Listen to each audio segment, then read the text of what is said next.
민주당 얘기를 하기 전에 이태원 참사 관련해서 이 용산 경찰서에서 정보 보고서를 삭제해 버렸다.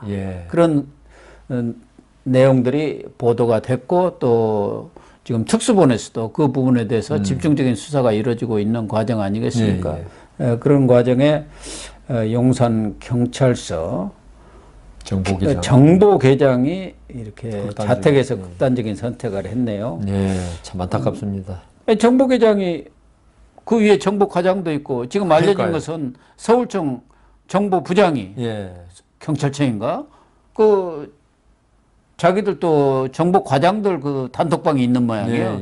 거기에 이태원 참사 나고 뭐 딱 지적은 하지는 않았지만 그 좀 문제가 될 만한 그런 자료들은 좀 잘 정리를 하세요 하고 지시를 내렸다는 그게 무슨 소리인지 다 아는 거죠. 적으면 삼절리니까. 또 정보 경찰은 또 그런데 촉이 잘 발달해 있는 사람들 아닙니까? 그래서 이 정보계장이 이렇게 극단적인 선택을 하고 그렇지 않아도 경찰들은 윤석열 대통령이 지난 그 안보관계 회의에서 경찰에 대해서 아주 질책을 많이 해서 왜 우리만 가지고 그래 지금 그렇게 가지고 부글부글 하고 있는 거 아닙니까? 뭐 경찰이 잘못한 것은 천하가 다 아는 것이고 본인들도 뭐 자상을 합니다만 이런 것들이 또 좀 더 자극을 하지 않겠나 그런 생각도 드네요. 그 또 정보계장 그 안타까운 그런 선택을 했는데요. 사실 정보계장이라면 용산 경찰서 정보계장 아닙니까? 그렇죠. 그러면 계급이 경감이나 뭐 이 정도로 뭐 경찰 내에서는 좀 간부라 그러더라도 하위 간부죠. 경찰청부터 서울청부터 쭉 내려오면 진짜 좀 하급 간부입니다. 그렇죠. 이런 분이 자기 선택으로 무슨 자료를 없애거나 할 수는 없어요. 그럼 결국은 어떤 위에 어떤 암묵적인 지시에서 하는데 하여튼 뭐 제 생각에는 뭐 이 경찰청 내 징계 정도 당할 분이 기껏해야 그 더 큰 지금 책임이 있는 분들이 위에 층층시야로 많은데 그러니까요. 근데 한 가정의 그 가장이실 건데 그리고 계장 정도면 나이가 한 40대 후반? 그 정도 되는데 아주 한참 젊은 나이에 이렇게 한 게 정말 이번 그 이태원 참사 사건의 이 여파가 그 어떤 후폭풍이 결국 안타까운 이런 죽음까지 왔다. 이 156명 돌아가신 분도 안타깝지만 우리 그때 그 천안함 사건 때인가요? 그 이 구조 활동하다가 돌아가신 원사인가요? 뭐 준이 무슨 준이가 계시는데 오래되니까 이름도 하도 딱 생각이 안 나네요. 그런 식으로 이게 그 지금 이거는 이태원 참사는 있죠. 국가 체계 전체의 문제였거든요. 국가 어떤 이 운영하는 체계. 근데 이 용산경찰서의 정보계장이라는 진짜 한 일 개인이 책임질 수 있는 문제도 아니고, 그다음 그분의 어떤 그런 극단적인 선택으로 어떤 해결될 문제도 아니었는데, 이렇게 한 건 참 안타깝습니다. 그렇습니다. 이런 안타까움이 벌어지고 있는데, 지금 이런 희생을 어떻게 보면 정치 도구화하려는 움직임이 민주당 내에서 일고 있어가지고 앞으로 우리 전국이 어떻게 흘러갈 것인가 또 세월호처럼 그렇지 않아도 지금 촛불 행동이라는 데서 매주 토요일마다 윤석열 퇴진 집회를 벌이고 있고 12일에는 민노총에서 뭐 10만 명인가 동원해가지고 노동자 대회를 열고 그게 결국은 이제 이태원 추모 집회를 하겠다는 거거든요. 그런데 민주당 내에서는 그 희생자들의 명단과 또 영정을 구해가지고 공개도 하고 추모 공간도 만들어야 한다. 이런 지금 이야기들이 계속 흘러나오더니 그게 자꾸 지금 확산되어 가는 그런 추세네요. 그게 옳은 일입니까? 전혀 옳지 않죠. 왜냐하면요, 이번 사고가 어떤 그 북한과의 뭐 교전 중에 그 사망한 군인들에 관한 거다. 뭐 이런 것 같으면 좋아요. 그거는 그분들을 기리기 위해서. 그런데 사실 이번에 이태원 참사로 이게 세상 운명을 달리하신 분들이 있죠. 어떤 사고의 희생자거든요. 그리고 그 중에는 많은 그 유족들이 그 희생자의 자기 뭐 아들, 딸이겠죠. 그 어떤 신원이 드러나는 걸 전혀 원치 않는 분도 많을 겁니다. 그렇겠죠. 저는 오히려 그게 드러나기를 원하는 분이 과연 있을까? 예. 한 분이라도 있을까? 저는 의심스러워요, 오히려. 그게 그 아까 말씀드린 소방대원이 무슨 화재 현장에서 사람을 구하다가 그 불행한 그 희생됐다거나 이런 것도 아니고 어떤 사고로 그렇다면 있죠. 이런 식으로 말하면은 버스 사고로 예. 뭐 그다음 지하철 사고로 많은 분이 희생됐을 때 그거 다 해줘야 돼요. 지난번에 광주에서 예. 그 집 그러니까 철거다 붕괴돼 갖고 버스 안에 있었던 사람들이 아무도 안 많이, 했죠. 예. 그러니까 이런 식으로 말하면 앞으로 조그만 그 대형 참사 일어나서는 안 되겠지만 일어날 때마다 똑같은 일이 생기는데 그걸 떠나서 이거는 그 유족들의 의사를 가장 중시해야 됩니다. 예. 이게 왜냐하면 초상권이라는 거 있지 않습니까? 그게 물론 살아있는 사람들이 초상권만 우리가 지금 많이 논의를 하고 법원에서 문제가 되는데 유족들 입장에서 볼 때는 자기의 진짜 소중한 가족의 초상권 이게 침해되면요 본인들도 충격을 심하게 받거든 유족들이. 돌아가신 분은 말이 없으니까 그 돌아가신 분이 뭐 초상권에 대해서 말을 하진 않겠지만 이미 돌아가신 분에 대해서는 유족들의 어떤 초상권에 대한 관념 그 어떤 생각을 가장 존중해야 됩니다. 이걸 지금 더불어민주당에서는 어떤 목적으로 지금 사진과 명단을 공개해야 한다고 주장하는지 몰라도 거기에 앞서서 우리가 고려해야 될 것은 아까 이분들이 어떤 공적인 목적, 공적인 인물이면 그럴 수 있어요. 명단 공개하고 그다음 우리가 추념하고. 그런데 그렇지 않다면 이분들 유족들의 어떤 초상에 대한 그 희생자에 대한 초상에 대한 관념, 그런 어떤 권리 이게 1번이 돼야 되고요. 그 이분들이 말을 허락한다면 그거는 뭐 그럴 수 있다. 그런데 지금 유족 중에 아까도 말씀드린 바와 같이 자기의 어떤 사랑하는 아들, 딸이 희생된 걸 이름과 사진이 공개돼 가지고 정치적으로 이용되는 것을 다 싫어하는 것 같아요. 정치적으로 이용 안 하더라도 그게 사진에 나오고 그걸 원하는 사람 아무도 없을 겁니다. 볼 때마다 부모 입장에서는 마음이 무너지죠. 뭐 저도 뭐 한 10달 전에 좀 불행한 일을 당했습니다만은 지금 집에 있는 사진을 볼 때도 있죠. 마음이 정말 그렇게 아프거든요. 그렇죠. 아내를 이렇게 떠내 보내면은 얼마나 마음이 아프겠습니까. 그래서 미국의 그 9.11 사태인가요? 그 월드 트레이드 센터. 그러니까. 그게 했을 때 9.11. 9.11. 그 희생자들 이름을 그 새로 월드 트레이드 센터를 새로 만들었거든요. 거기 다 해놨는데 그 사람들은 그럴 수 있다는 거죠. 그래도 이름만 적어놨어요. 이름만 적어. 적고 3천 몇 명인가? 하여튼 엄청나게 많은 사람인데 그 사람들은 어떤 테러에 의해서 희생된 사람들이거든요. 그래서 미국이 무너졌다고 그랬어요, 그때. 그 정도의 이게 이번 이태원 참사하고는 있죠. 성격 자체가 틀려요. 이 때문에 미국에서는 그러는데 또 미국 사람들은 있죠. 우리하고 이런 관념이 좀 다르잖아요. 어떤 망자에 대한 생각이. 그래서 제 생각에는 이 더불어민주당이 지금 이렇게 요구하는 거는 어떤 정치적인 목적으로 밖에는 도저히 해석이 안 돼요. 그러니까요. 그래서 원래는 그 민주연구원 여가지를 제일 말썽인데 이현희 부원장이라고 있는데요. 이 사람이 문진석 의원 민주당 기획위원장입니다. 그 사람한테 문자를 보낸 게 언론의 카메라에 잡혀가지고 그게 논란이 빚어졌어요. 그 내용은 그 희생자 명단과 사진, 프로필을 모든 수단과 방법을 동원해서라도 확보해야 한다. 그러니까요. 그리고 추모 공간을 만들어야 한다. 그런 일을 안 하고 있으니까 지금 욕을 먹고 있다. 이렇게 했는데 그것이 이제 논란이 되니까 문인석 위원장도 그건 개인의 의견이고 사적인 대화다. 전혀 당론으로 채택되지 않고 자기도 부적절하다고 그렇게 문자를 보냈다. 이렇게 얘기를 했고 오영환 원내대변인 이분은 이제 소방대원 공무원 출신이죠. 그 출신 아닙니까? 당 차원에서 전혀 논의한 바 없다. 논의할 생각도 없다. 이렇게 부인을 했는데 바로 그 다음날 최고위원회가 열렸는데 거기서 이재명 대표가 참사 피해자 유족이 반대하지 않는 한 그 전제는 있습니다만은 그 이름과 영정을 공개하고 진지한 애도가 있어야 한다. 이렇게 딱 대표가 이렇게 하고 나왔어요. 대변인이라든가 네. 기획위원장이 그런 일 없다. 선을 그었는데.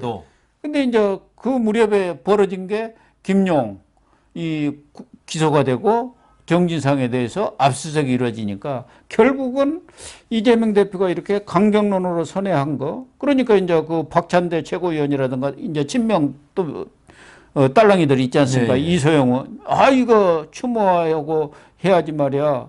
아무것도 없이 위패도 없고 얼굴도 없는다 추모를 했어야 되느냐 뭐 이렇게 하고 나섰는데 결국은 이재명 수사하고 이게 엮여지니까 이렇게 상황 자체가 전혀 이제 정치적인 어떤 이슈와 쟁점으로 흘러가고 있는 건 아니냐. 그래 결국은 이재명 대표가 이렇게 나오는 게 결국 아까 우리가 처음에 말한 대장동 사건 이야기했지만은 점점 칼날이 자기 쪽을 향하고 있다는 거 의식을 한 거죠. 그래서 우리 고 교수님 말씀 이슈 전환, 포커스 전환 그런 걸로밖에 안 보여요. 이재명 대표가 지금 와서 이 말 하니까 그리고 추모라는 거 우리 현충이라든가 어떤 그 모임에서 묵념하지 않습니까? 우리 6.25 때 돌아가신 분은 그게 알고 하는 겁니까? 누군지? 그렇죠. 그 우리나라를 위해 애쓰다가 돌아가신 전체에 대해서 이번에도 우리가 추념하는 게 이태원 참사로 돌아가신 156명이 누군지는 모르지만은 우리가 그 애도하고 추모하는 거지 이름을 안다고 추모의 염이 더 강해지고 전혀 모르니까 그냥 형식적인 추념이냐 아니다 이거죠. 그건 아니죠. 그러니까요. 우리가 여러 가지 순국선열 묵념할 때 순국선열이 누군지 아는 분은 유관순 여사하고 이런 몇 분 있지만 그런 식으로 그래서 지금 이재명 대표가 이렇게 이야기하는 거 이거는 지금 여러 가지 방탄조끼를 많이 입고 있다 했는데 그래도 지금 방탄조끼가 자꾸 뚫리고 있으니까 이걸 이태원 참사를 이용해서 자기를 보호하기 위한 그걸로 보일 수밖에 없다. 이때는 이재명 대표는 가만히 있어야죠, 오히려. 이런 수사를 받고 있는 지금 수사의 대상이 될 수 있는 분이 갑자기 이런 말 하니까 오히려 진위가 뭔지 모르겠지만 의심받을 수밖에 없거든요. 그러니까 지금 좀 이따가 고 교수님 말씀하실지 몰라도 다른 그 야권 의원들 좀 비난하지 않습니까? 그렇습니다. 그런데 또 한 축으로는 민변 참여연대 민노총도 이른바 친민주당 계열 뭐 시민단체라든가 뭐 이런 쪽 아닙니까? 그것도 이제 자체적으로 12구 참사 대응 TF를 구성해 가지고 적극적인 법적 대응 내지는 또 대규모 시위에 나설 그런 생각도 있는 반면에 그런 지금 움직임이 가시화되고 있거든요. 또 한 축으로는 지금 민주당 정책위 부의장으로 있는 전수미 변호사라고 있는 모양이에요. 또 뭐 여러 변호사들이 민변 출신들인 것 같아 그렇죠. 대부분이. 그래가지고 유족들하고 일부 접촉을 해갖고 소송을 하자. 국가를 상대로 해서 국가 배상 청구 소송을 모집을 한 모양이에요. 그렇게 해갖고 이제 이 소송을 해서 세월호처럼 소송제로 나가면 아무래도 그런 것에 대해서 사람들은 또 좀 민감할 할 수밖에 없지 않습니까? 유족들은 또 국가에서도 지금 윤석열 대통령도 그것이 엄정하게 수사를 거쳐서 조사를 해가지고 국가 배상 책임이라고 인정이 된다면 배상을 하겠다는 거 아닙니까? 그런데 이제 이렇게 한쪽으로는 이게 추모하기 위해서 이름 공개하고 영정해갖고 추모 공간 만들어서 북치고 장구치자는 거고 한쪽은 소송전으로 들어가서 이제 그 유족들을 엮어내기 위한 것 아닙니까? 세월호 유족회 뭐 이런 거죠. 조직화 비슷하게 해가지고 아무래도 유족들로서는 지금 뭐 사실 유족들 입장에서 돈으로 뭘 한다고 해서 그 마음이 위로를 받겠습니까? 그러니까. 사랑하는 생때 같은 아들, 딸이 그렇게 됐는데, 그럼에도 불구하고 지금 변호인단, 이렇게 나오는 건 있죠. 저는 사실 이게, 국가 배상 책임이 어느 정도인지, 될지, 인정될지 안 될지, 그 다음에 인정되더라도 금액이 얼마 될지는 전혀 알 수 없는 사건, 이런 그렇죠. 사건이 사실 없었거든요. 없었는데, 뭐 용산구의 책임인지, 국가의 책임인지도 지금 앞으로 이게 구별하기 힘들더라고 이게 용산구청에서 잘못한 건지 용산구는 지금은 이제 옛날 같으면 임명재 지자체장일 때는 이게 국가의 책임으로 저는 볼 수도 있어요. 어차피 뭐 근데 지금 지방자치제가 됐기 때문에 예. 용산구의 책임이냐 이렇게 어떻게 갈지 모르겠어요. 그래서 이거는 이 법률적으로 만일 소송을 한다면은 아마 또 뭐 민주당을 지지하는 사람도 소송에 또 들어갈 수 있어요. 예. 그러면 이게 몇 년을 끌지 몰라요. 그러니까. 윤석열 대통령 임기 내내 이것 갖고 계속 투쟁, 뭐 보도될 세월호 것이고. 7년을 오고 있지 그러니까 않습니까? 무려 진상조사한다고 9번인가요? 예. 특별조사위원회 만들어도 뭐 결론은 똑같았는데 이분들이 아까도 이야기했지만 결국은 이태원 참사를 가지고 윤석열 정권을 공격하는 그 세월호와 같은 그 구조로 끌고 나가가지고 계속적으로 발목을 잡겠다. 지금 그 아까 제가 말씀드렸잖아요. 이게 그 유족들에 대해서 지금 돈으로 운운하는 거 있죠. 예. 이건 정말 유족에 대한 모욕이 될 수 있어요. 예. 그런데 이 민변이라든가 더불어민주당의 그 출신 변호사들 이렇게 지금 손해배상 끌고 나오는 거는 있죠. 계속적으로 국민들의 이목을 이태원 참사와 거기에 대한 윤석열 대통령의 책임으로 아마 몰고 가려고 그럴 것 같아요. 예. 그렇겠죠. 뭐딴 거보다도. 그래서 그러면서 이재명 대표는 그게 결코 싫지 않은 현상이죠. 그래서 자기에 대한 수사가 시작될 때 이걸로 국민들의 이목을 전환시키는 그런 것 때문에 지금 서로 간에 그 이해관계가 맞아 들어가고 있다. 그래서 기본소득당의 조정은 의원이라고 있는데 이분은 뭐 어떻게 보면은 친민주당 의원 아닙니까? 그렇죠. 원래 그렇게 출발을 했는데요. 이 조정은 의원이 민주당의 이런 움직임 또 희생자 이 명단 공개 이런 부분에 대해서 아주 강하게 얘기를 했네요. 명단 공개에 대해서 미친 생각이라고 생각한다. 가능하지도 않다. 이 부분에 대해서는 희생자한테 먼저 무례하고 희생자에 대한 애우가 아닌 것 같다. 이렇게 얘기를 하면서 결국은 지금 대장동 의혹이 속도를 내니까 무리라는 걸 알면서도 계속 이태원 참사 이슈를 끌어가고 있는 것 아니냐. 이렇게 지적을 했는데 아주 정확하게 지적을 한 것 같아요. 저희들 생각하고 일치하는데요. 예. 그러니까 이거는 뭐냐면 조정훈 의원 같으면 아까 말씀하신 대로 더불어민주당 측 사람 아닙니까? 그렇죠. 원래 예. 지금 당원 이름만 좀 바뀌었을 뿐이지. 그러니까 이렇게 정상적인 상식을 가진 사람이라면은 이렇게 생각할 수밖에 없는 아까 저도 그렇게 말씀드렸고 고 교수님도 동의하셨지 않습니까? 그래서 지금 어떤 이런 참사에 대해서 국가적인 대책 앞으로 이런 그 시민운동 지금 뭐 아까 광화문에 그 민노총 집회한 거기서 이런 참사가 생길 수 있어요. 또 그런 앞으로 이런 그 국가 체제의 어떤 미비로 인한 대형 참사 이런 거에 대한 대책을 강구할 생각을 해야 될 건데 지금 더불어민주당이 이 사람 더 급한 거는 이걸 빨리 이슈를 끄집어내 가지고 윤석열 대통령에게 어떤 국정 운영을 제대로 못하게 하는 그런 수단으로 삼으려 하니까 조정훈 의원 이 정상적인 분 같아요. 누가 봐도 이건 잘못된 거다. 심지어 뭐 미친 짓이라고까지 말씀하셨는데 미친 생각이다. 좀 과격하게 하셨네요. 젊은 의원이니까. 제 생각에도 이거는 누가 보더라도 지금 뭐 명단 공개니 사진 공개니 이거는 정말 좀 너무 정도를 벗어난 자기 어떤 정치적 목적을 위해서만 지금 이런 말을 하는 듯한 문재인 대통령이 마치 세월호 거기 가서 얘들아 고맙다 했듯이 똑같은 생각이 드는 거예요. 결국 지금 민주당이라든가 이재명 대표가 이런 쪽으로 방향을 튼 것은 현재의 수사의 칼날이 거의 본인한테 이제 다 왔다 이런 판단을 하고 있기 때문에 이것을 덮기 위해서는 이것을 무력화시키기 위해서는 결국은 추모 정국을 대대적으로 만들어서 윤석열 정부를 압박을 하고 무력화시키는 그것만이 내가 살 길이다.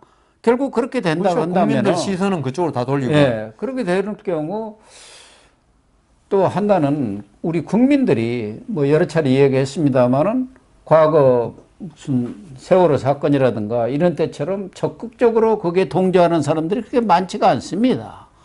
민주당 내에서도 고개를 갸우드는 사람들이 많고 그런 측면도 있지만 이재명으로서는 이제 불가피하게 본인한테 이제 소환 통보가 오고 그렇게 되면은 이걸 빌미로 해서 지금 국정조사도 지금 안을 발의를 했단 말이에요. 그 특검도 또 주장할 거고. 예, 그것을 받지 않으면은 우리는 밖으로 튀어나가겠다. 밖으로 나가겠다. 네. 장외로 나가겠다. 이렇게 선언을 해놨기 정해진 때문에. 수순인 것 같아요. 예, 장외 투쟁을 하기 위해서 시동을 예. 군부를 지금 떼고 있는 것 아니냐. 그러니까 명단 공개 이런 것부터 전부 다 예. 이 장외 투쟁. 예. 그 장외 투쟁의 결국 종국적인 목적은 이재명 대표 구하기. 그렇죠. 그거거든요. 라이언 일병 구하기죠. 네, 그래서 저는 그 참 이 좌파나 이 더불어민주당 측의 사람들의 예. 어떤 전술 전략, 이게 젊을 때부터 운동권에 몸담아보면서 있죠. 예. 전술 전략에 정권하고 이렇게 맞붙어 가지고